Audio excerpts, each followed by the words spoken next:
அரசு காலி பணியிடங்கள் இருக்கின்றன. திராவிட முன்னேற்ற கழகம் ஆட்சிக்கதுடனே இந்த 5 லட்சம் காலி அரசு பணியிடங்கள் நிரப்பப்படும் ஒரு அறிவிப்பு கொடுத்தீங்க. இது வரைக்கும் நிரப்பல. படித்தவர்களுக்கு வேலை வாய்ப்பு கிடைக்கல. கடந்த சட்டமன்ற கூட்டத்தொடரில் அவர்கள் தெரிவித்த கருத்து சட்டமன்றத்தில் திராவிட முன்னேற்ற கழகம் 4 ஆண்டுல 50,000 பேர் தான் பணி நியமனம் செஞ்சிருக்கிறோம். அரசு பணி நியமனத்தில் 50,000 தான் அரசு பணியிடங்கள் நிரப்பப்பட்டிருக்குது.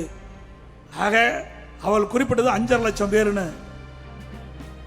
ஆனா இந்த 4.5 ஆண்டு காலத்தில் சுமார் 75,000 பேர் பணி ஓய்வு பெற்றிருக்கிறாங்க. பணி ஓய்வு பெற்றது 75,000 பேர். பணியாணை வழங்கினது 50,000 பேர். அதுல 25,000 பேர் கூடுதல் ஆகிப்போச்சு. அப்போ தமிழகத்தில் 5,75,000 பேர் அரசு காலி பணியிடங்கள் இருக்குது, நிரப்பல. அத்தனையும் பொய் வாக்குறுதி. அதோட அரசு